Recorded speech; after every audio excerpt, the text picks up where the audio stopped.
about to listen to the Dr. Dahlia Show. Sassy, stimulating medical talk radio. Any medical advice Dr. Dahlia Wax gives on her show should not be substituted for an actual visit to your medical provider. And now, here's Dr. Dahlia.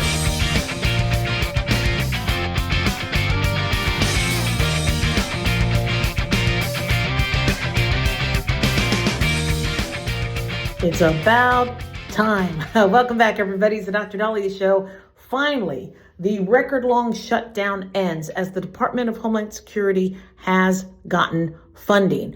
The House yesterday approved the Senate-passed bill that would fund much of the Department of Homeland Security, this went on for 75 days. And President Trump had urged lawmakers to pass the bill. He signed it Thursday afternoon. So FEMA, Federal Emergency Management Agency, is now funded. The Coast Guard, TSA, the Transportation Security Administration, and Secret Service are now funded through the end of September.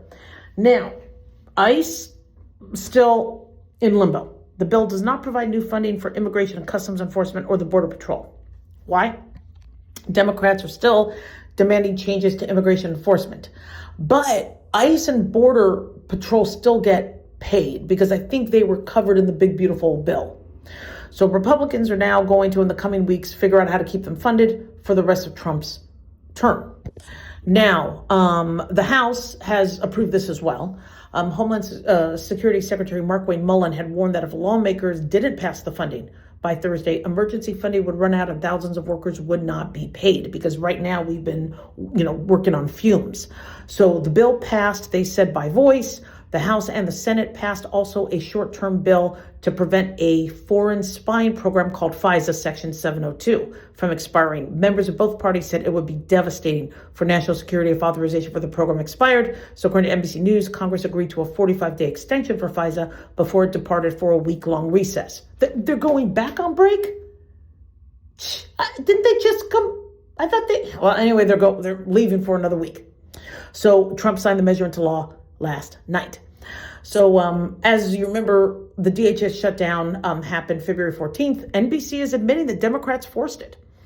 They say it's because Republicans rejected their demands to make reforms to the Trump administration's immigration enforcement tactics. They wanted body cameras, limiting raids in sensitive locations like schools and hospitals. So in March, the Senate approved unanimously to fund most of the DHS agencies, but ICE and Border Patrol weren't a part of that. House Speaker Mike Johnson wasn't happy about that, and so then there was an impasse, especially right before Easter break. So now Johnson noted that the party is progressing on funding for ICE and Border Patrol, and on Wednesday, the House passed a budget resolution that would create a pathway to fund both agencies for the rest of Trump's term. That measure has already passed the Senate. So he said, we got the budget resolution passed. This is very, very important because it will ensure that border security and immigration enforcement will continue today and well into the future. So, TSA, I've been on a recent trip to Florida, and I was in line, TSA, and somebody asked one of the nice, tall, handsome TSA agents, have you guys gotten paid yet? And he said, yes and no. Now, he didn't want to go into too much detail, but that's not the answer they should have to give. I mean, the answer should be, I know some of you are like, well, the answer should be none of your business. No, we want to know. And the gentleman who was a couple people in front of me, was being nice about it. He wanted to make sure they were getting paid. But he said, have you guys gotten paid yet? And the fact that the TSA agent answered yes and no, okay, that means they're not getting full paychecks. That means it's still a very stressful subject because they're either getting paid or they're not getting paid. So my guess is the payments that they did get were temporary, with the idea that if nothing changes with Congress, they're going to be screwed over again. And the last thing you want your TSA agent to do is be worried about how he's going to pay his kids, Little League dues, or his wife's medication, or, his mom's home nursing. That's the last thing you want them to be thinking about and overwhelmed by. But it's on their minds. I mean, they're doing a good job. Thank God. I mean, every TSA agent is busting their butt. But the fact that they have to be distracted by that, of course it's going to mess with them. And then when we heard that hundreds of TSA agents quit, they were like, we're out of here, we're done. I don't blame them, because they have to do other jobs. So, are the lines going to still be long? Probably. Again, especially if they have to rehire a whole bunch of TSA agents. But from what I'm seeing in airports, and I have had to fly a couple times, had to fly to Omaha, had to fly to Florida, I've been really, really impressed in how expeditious they've been. There was somebody who came in with a service dog, and it was a big dog, it was a beautiful dog, and he knew exactly how to, vet the dog and, make sure that the dog wasn't carrying anything, check the vest carefully. I mean, and it didn't hold up the line. So they're to me, they're superheroes. So the budget resolution instructs congressional committees to draft legislation and authorize $70 billion to pay for ICE and the Border Patrol for roughly the next 3 years. Under that budget reconciliation process, Republicans would be able to pass the legislation on their own with no Democratic support needed in the House or Senate. If nearly all Republicans are on board, then the GOP can go ahead and do that. Of course, obviously, Republicans are concerned about doing any sort of reconciliation process if the Democrats are going to try to use that, which I'm really unclear how, to make DC a state. You would think you'd have to, make an amendment to the Constitution for something like that. That's kind of a big deal. Or to add additional Supreme Court justices, pack the bench or pack the courts. You would think that would really, really involve much more of a bipartisan vote. But at least we got some good news, and DHS is funded. With what happened at the White House Correspondents' Dinner, I don't see how the Democrats could have argued that they needed to delay it any longer. I mean, and the reason why is, even if they, let's say we're not that concerned about what was going to happen to Trump, you had media there.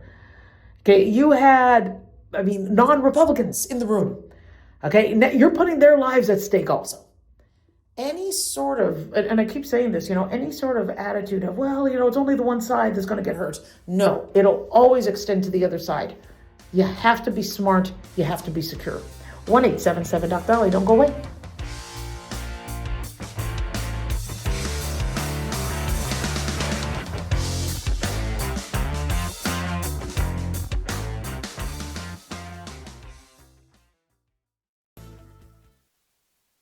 Have you ever thought you'd like to buy and sell houses but didn't know how or where to get the money? My name is Ron LeGrand, and over the past 40 years, I've bought over 3,000 houses without using my money or credit and taught thousands to do the same. Today, even in a virtual environment, we buy nice houses in nice neighborhoods using no banks, realtors, contractors, or other costly entanglements, and build huge cash flow and wealth without the hassle of tenants, all without credit and little or no money. You don't need a license or experience, and I'll show you exactly how it's done.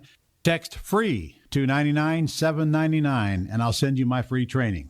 I promise you I'll change the way you think about real estate and open the door to a new lifestyle that doesn't involve risk or rehabs and can quickly replace your current income. Text FREE to 99-799, and let me show you how to take your life back and build cash flow and wealth from your home. That's FREE to 99-799. Again, FREE to 99-799. Hi, it's Mark Falter, host of the Financial Fitness Show. I strongly believe that no one should ever pay 1 penny more in taxes than they are legally obligated. Unfortunately, for most hardworking Americans, this just isn't the case. Why?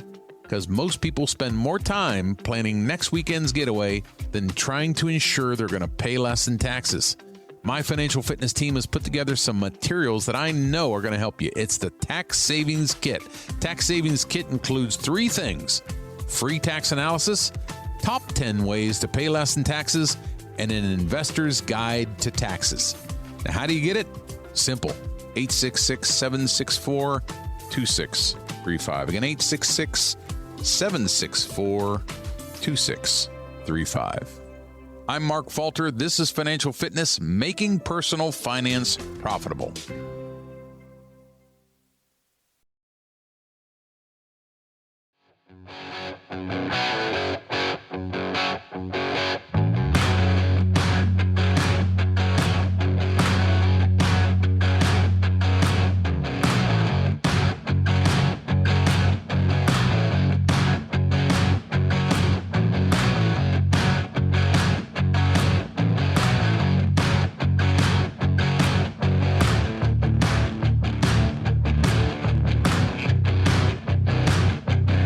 We're back on the Dr. Dahlia Show, 1-877 Dr. 1-877-DOCDALI. So yesterday, the U.S. Department of Education released a final rule that will lower the cost of college. And they want to make student loan repayment easier by changing the caps to how much students can borrow. If you remember, once those caps were raised, academia raised their tuition. So lower the cap, less that student's going to probably get charged. And then academia has to try to, attract you by lowering their costs. So beginning this summer, the department is going to implement what they call common sense loan limits. This is being reported by the Department of Education. And their rule, they say, will carry out the acts, President Trump's Working Families Tax Cuts Act, sweeping higher education reforms to support student borrowers and improve the health of the federal student lending system. They say that student loan debt neared $1.7 trillion, with less than 40% of borrowers in active repayment and nearly 25% in default. So according to Secretary of Education Nicholas Kent, the Trump administration is focused on putting students and taxpayers first, which is why we are implementing durable policies to make higher education more affordable. They say President Trump's Working Families Tax Cuts Act addresses longstanding challenges in higher education and federal student lending, including exorbitant tuition costs, unchecked borrowing, and a confusing maze of repayment options that too often leave borrowers with higher balances despite making payments. They're not wrong about that. They say this final rule will help ensure students can get access to higher education without racking up excessive loan debt, offer repayment options that better serve borrowers. So, they say after decades of failed policies, this is why they need reform. They say college tuition has increased much faster than any other household expense in the last 40 years. They're right. Total college loans have increased 343% since 2005. They say student loan debt now exceeds the nation's cumulative credit card debt and cumulative auto debt. 71% of college graduates with student loan debt report delaying or abandoning major life milestones, such as buying a home or starting a family, because they got to deal with their student loans. Graduate students hold over a third of all federal student loan debt, yet 40% of master's degrees programs have a negative return on investment. So what is this final rule? What's included? Well, what they're going to do is first eliminate the Grad Plus program to help curb tuition growth by ending unlimited borrowing. So let's say you had a limit of $20,000 or $50,000 previously, right? I think unsubsidized loans, there was a limit for grad students, $20,500. But if you needed more, the Grad Plus loans allowed you to borrow up the total cost of attendance. So some of these medical schools that are charging people $50,000 a year, if you could only get $20,000 from an unsubsidized loan, the Grad Plus loans would cover the rest. Didn't matter if they went up in price, they got you covered. So these students could still go to medical school, but you're like, well, I mean, does the school really $50,000+ a year? Come on. Undergraduate aggregate limit was $57,500, I believe. So what they want to do now is eliminate the Grad Plus program, establish reasonable annual and aggregate loan limits for graduate and professional students, allow institutions to establish their own programmatic loan caps that match the true value of their academic programs, preventing their students from over-borrowing in programs with lower earnings or higher default rates. Hence, if you're going to do women's studies and they're telling you need to borrow $200,000 for that, they kind of need to show you if you're really going to be, there's got to be more transparency. It's going to simplify student loan repayment by creating a new tiered standard plan and establishing a new income-driven repayment plan known as the Repayment Assistance Plan. And this eliminates the negative amortization of the loan. They say collectively these changes are going to ensure that students continue to have access to federal student loans while helping prevent borrowers from taking on unmanageable debt levels they may never be able to repay. They say the final rule also saves American taxpayers $409 billion by simplifying student loan repayment, eliminating excessive illegal loan forgiveness schemes, and reducing student loan debt by $224 billion. So this is pretty interesting. And so now, so the graduate school borrowing, all right, is at about $100,000 or $20,500 a year for most, $200,000 or $50,000 a year for 11 specific professional programs. Now, and I just had an issue with my computer, so I apologize. So where there was some controversy was what's considered professional and not.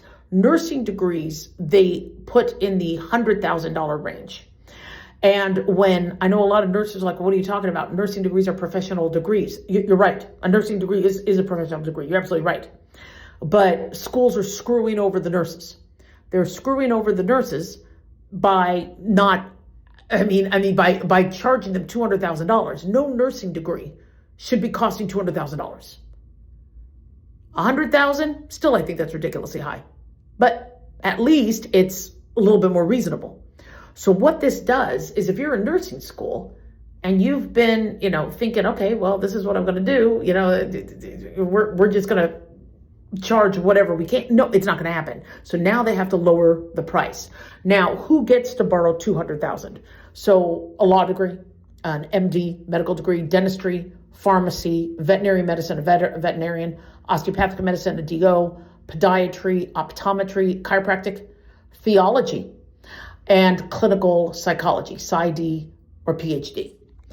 And so they say these programs typically require licensure to practice and are often at least 6 years of study. So what they based it on, it wasn't, we just think, lawyers are more professional than nurses. Trust me, the nursing profession is a profession. And nursing school could take years as well.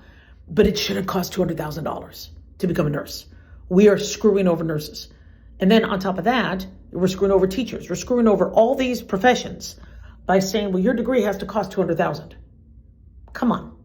Now, this also satisfies the critique that people had in terms of they chose to use student loans on a house to rent a house instead of an apartment or to buy a new car. So this also addresses that. So if students are borrowing the maximum so they get extra money to use for other expenses, when somebody said, you went to Pepperdine and I got to now pay your loans back when you could have gone to a state school, this then puts a little bit more onus on the student. If you could afford to go to Pepperdine, go to Pepperdine. It's a gorgeous school. But if you can't borrow enough for that, because you don't, live in the area or you don't have the money or you don't have the scholarship, why should taxpayers then pay off your student loan debt when they or you could have gone to a state school? So, when I saw what my students had to borrow, they said, well, I need it also for living expenses. And I'm like, oh, okay, who's your roommate? Oh, I don't have a roommate. I can't have a roommate. Okay, see me, I had like 2 or 3 roommates always because I couldn't afford the rent. And so if you're borrowing more, so you could kind of be cush and have your own place. I get that. It's hard to study with people partying, next to you. The problem is now you're borrowing more and more money. So not a big deal. Nobody would care if you're paying it back. You want to take out a car loan? You want to take out a house loan? That's wonderful. And then you pay it back on your own. But the fact that now there's this call for all taxpayers to chip in to help these college students pay off their debt, who's kind of reining in the spending? So I think this is a very, very good move. I think it's also going to make academia now have to rethink, what they're charging students. A nursing program, $200,000 a year? No. No nurse should be a couple $100,000 in debt. Not at all. So with the cap, now somebody could say, well, the school's going to charge whatever. Well, then they could get unsecured loans. They could borrow other loans. But if the government is providing every student $100,000 to $200,000, how much more do we need the government to do? Now, we don't want just rich people becoming lawyers or chiropractors. We don't want that. That's why we have the student loan program. But when these schools see that they're not going to get any more money from the government, just like with Obamacare, maybe they'll start to lower the prices. That's kind of where we need to go with that. So we'll see what happens. I really think this is going to help students more so that they aren't, getting screwed over, taking out hundreds of thousands of dollars in student loans. 1-877-Doc-Dolly. Don't go away.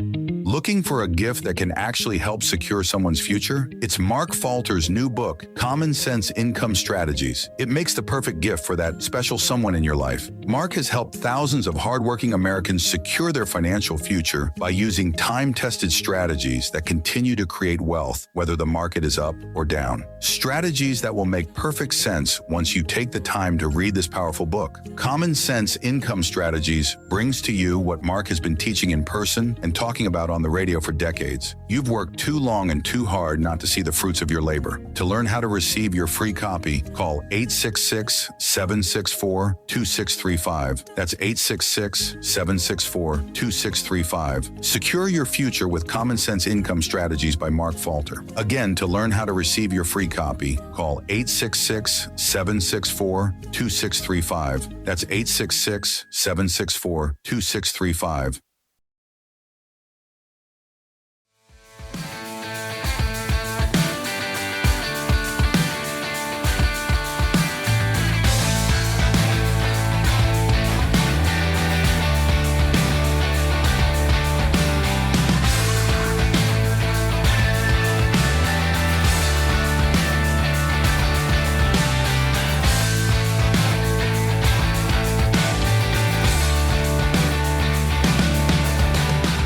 We're back on Dr. Dahlia Show, 1-877-Doc-Dolly, 1-877-DOC-DALI.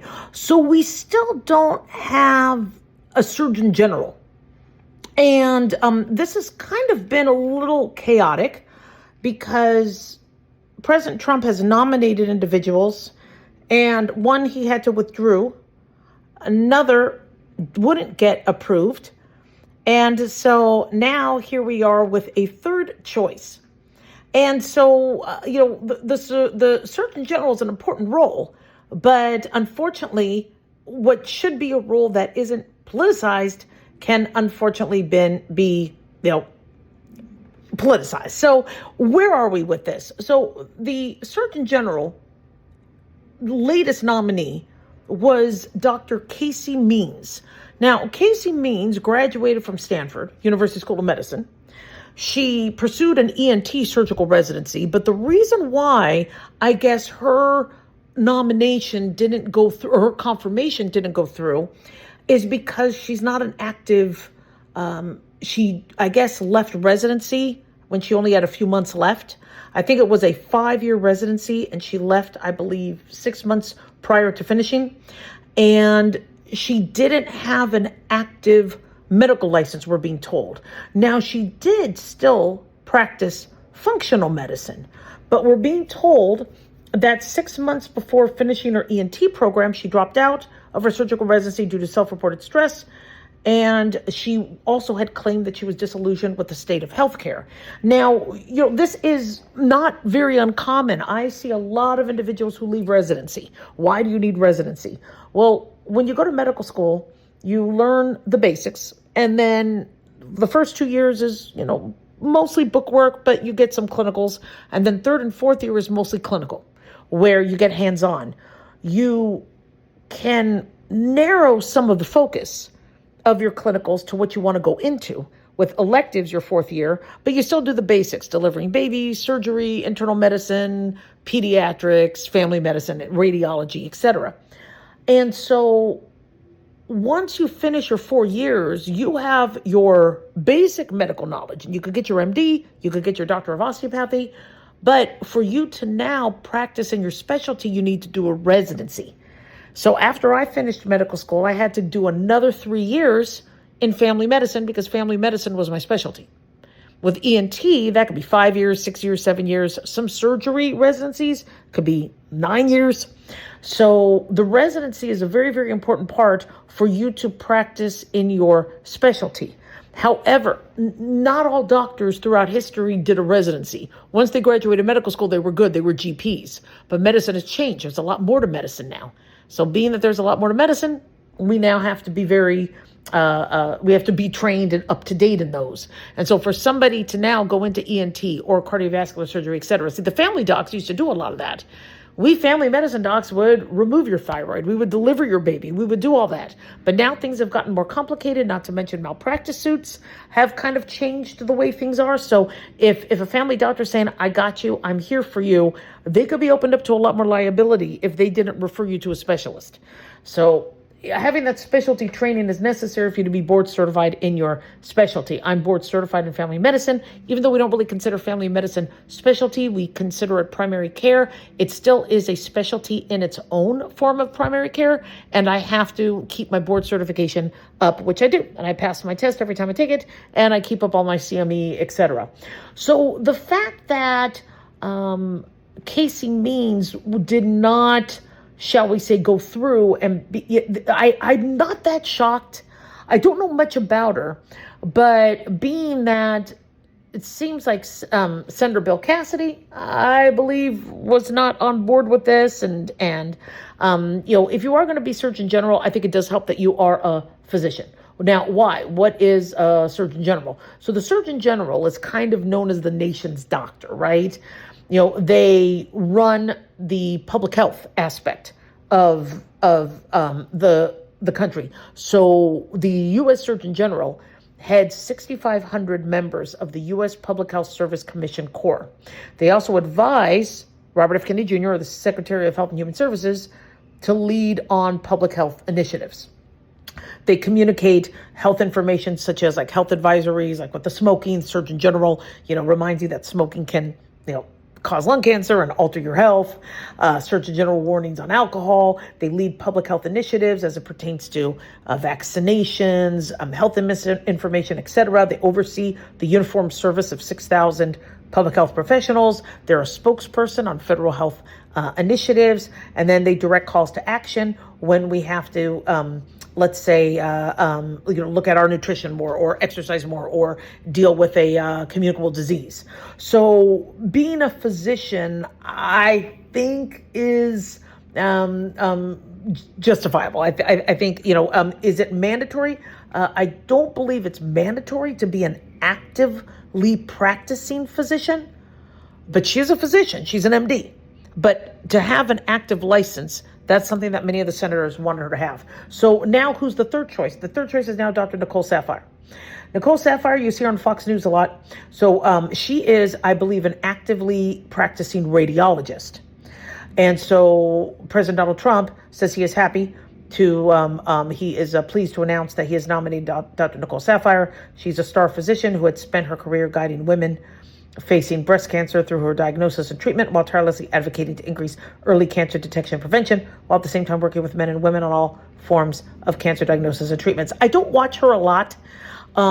She does a good job from what I understand on Fox News, but I don't know where she stands a lot as it pertains to reevaluating, vaccine safety and vaccine protocol, et cetera, that kind of thing. And so I know people have been criticizing Trump for only choosing somebody who, it was more Maha and more along the line of RFK Jr. From what I understand, RFK Jr. is the one who nominated Dr. Means. But look, the Surgeon General is an important role. Without that role, you could see HHS is still actively functioning, but it's been taking a while. I mean, Trump's been in office now for a while. He's going into year 2. We kind of need to get this fixed and addressed. And the Surgeon General is a fantastic, focal point and spokesperson. I've really liked a lot of our Surgeon Generals. Oh, Sierra Coop. It's probably, one of the better ones that we've had. And that was in the 80s. And so it's a big role. It's an important role. So congratulations to Dr. Nicole Saphier. I'm sure she'll do a great job. But, being a doctor without an active license does seem to be confusing. One thing though about maintaining your active licensing and your board certification is it is ridiculously expensive and time consuming. I do it because I'm in the media. There's no way I want to let my credentials go. But there's a lot of doctors that they're like, you know what, I'm done with the whole boards. I'm done with that. I know my medicine. I'm doing good medicine. I'm still licensed. I'm doing everything the board wants me to. I'm just not going to continue to have the extra credentials after my name. But not finishing a residency, so a lot of people make that decision. It's hard to think that somebody would make that decision so late. You're almost done with your training. But a lot of us, we just might not have really wanted that specialty. We kind of get forced to pick quickly in our third year of medical school when we haven't even had time to look at the gamut of all the different specialties. And you got to choose one because you got to start applying right before your fourth year. And so I can't, surmise as to why somebody would leave residency, but I've seen why some people do, and this is one of the reasons. So, we'll see what happens with the Surgeon General. I believe Nicole Sapphire would probably very easily be confirmed. We'll see where that goes. 1-877-DOC-DOLLY, 1-877-DOCDALI.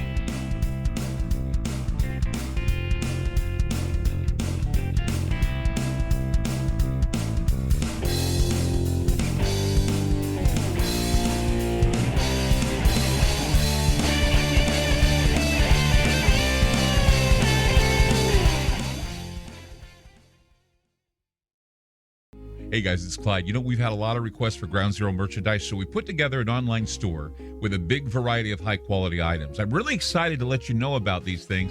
We have a lot to offer you and your loved ones. In addition to our regular apparel, such as t-shirts, beanies, hoodies, and hats, we've expanded our product line with posters, flags, aprons, mugs, and a whole lot more.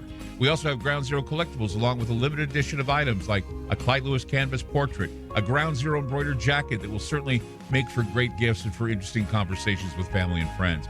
And we now offer publications such as Ron Patton's book about mind control, MK Zine, and back copies of the official magazine of Ground Zero while it was in print. Paranoia, the Conspiracy Reader, also coming in 2023, are updated and revised books that I've written. There's a secure and easy-to-use shopping cart for your purchases. So shop today at our official store by going to groundzeromerch.com. Again, that's groundzeromerch.com. Hey, America. How tired are you of mainstream corporate media's biased narratives and manipulated news? Their dishonesty and attempts to influence this generation have been exposed, put on display for anyone who's even half paying attention. But the New American Magazine has been an honest source of news and commentary for over 50 years. This is your opportunity to receive the stalwart of principled journalism at a deep discount. Picture a beautifully published magazine arriving at your doorstep twice a month, packed with insightful stories written with integrity. It's also available digitally on the New American's mobile app. Get up to speed with intelligent coverage from a freedom perspective. Right now, for a limited time, the New American is available to radio listeners at a 25% discount on a new subscription. Visit thenewamerican.com/radio25 and receive 25% off. Subscribe today at thenewamerican.com/radio25.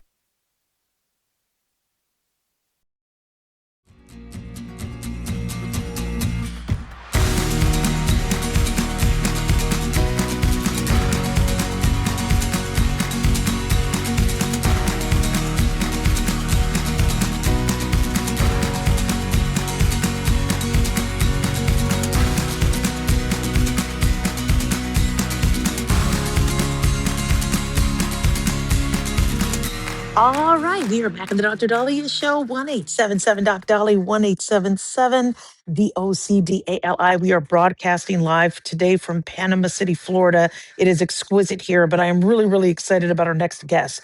As you know, May is Women's Health Month, and experts say too many women are still putting their own health last, often overlooking early warning signs of some of the most common conditions, anywhere from heart disease to hormone-related issues. So joining us today is Dr. Larissa Ferdinand, an OB-GYN and menopause health specialist, to talk to us about how a more proactive approach can make a meaningful difference. Welcome, Dr. Ferdinand. Thank you so much. Hi, Delilah. Good morning. Oh my gosh. So we really, really appreciate you. So Women's Health Month, talk to us about what this is and why it's so important to recognize. Yes, this is a time to pause. Women's Health Month is a reminder to check on your overall well-being and, most importantly, take action. So one of the things you can do is join me May 20th for Thrive Table Talks with Dr. Larissa. It's a virtual conversation exploring how hormone health impacts women across all generations. And this we're going to cover from energy, sleep, overall wellness.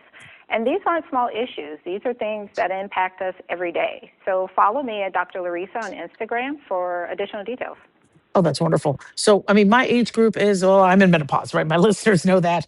They have been listening to me talk about that because that was a process that lasted for years and still goes on. But interestingly, a lot of women my age, they've moved to the GLP-1s for weight loss. And I think there's some education and some kind of pre-work that needs to be done before people go on them. Talk to us about what you recommend women do when they're investigating and considering these medications.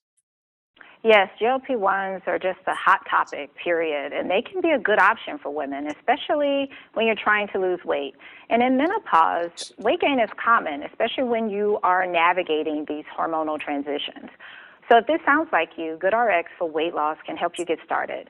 This is a telemedicine subscription that connects you with a licensed healthcare provider.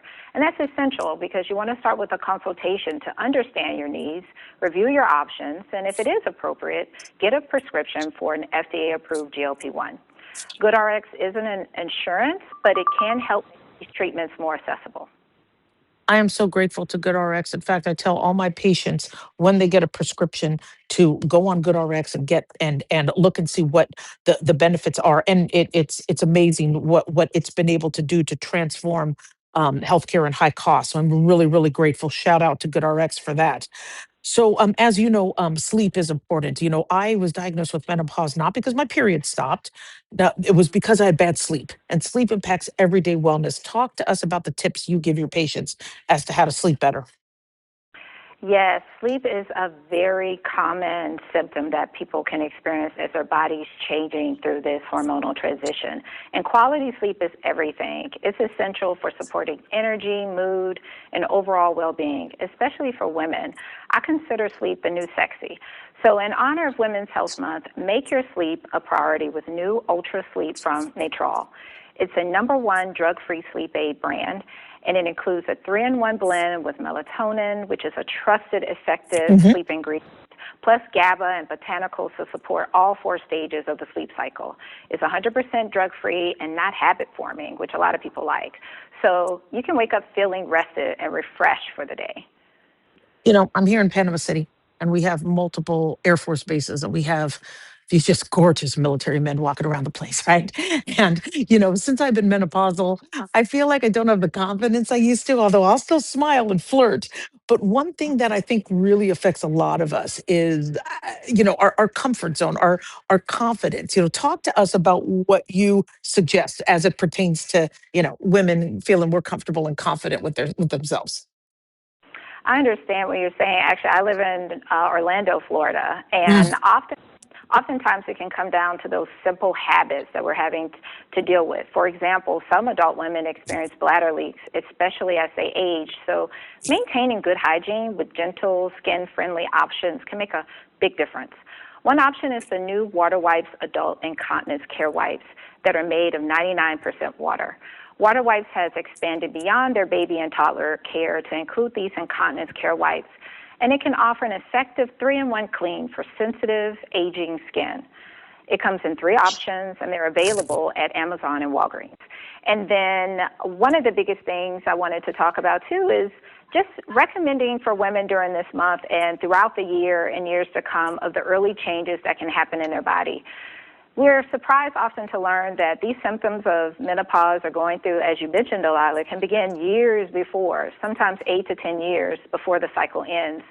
So this can impact our energy, the disruption in our sleep, and just feeling off like your body's breaking up with you. These are not only symptoms, please don't ignore, they're signals. The good news is when you tune in early, you take action, and the more ways that you understand how you can feel your best and be an advocate, stay in control of your health. You're so true, so true. And we get embarrassed to talk about things like leakage, et cetera.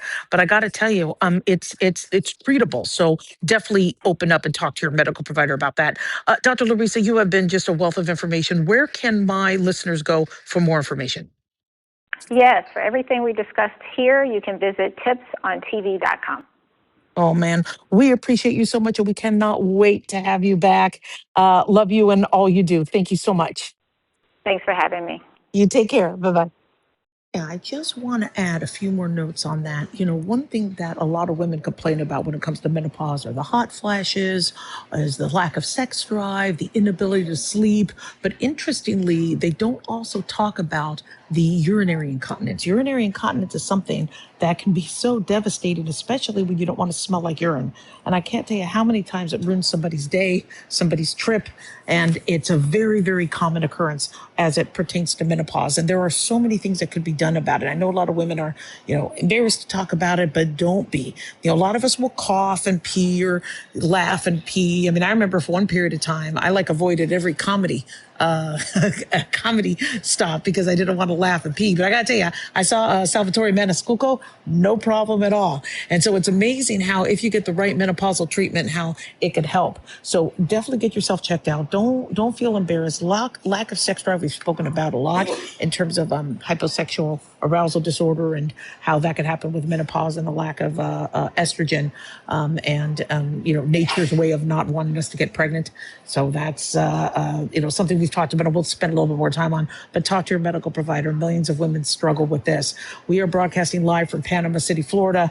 Can't wait to tell you more about it. And stay tuned. Not going away. 1-877-DOC.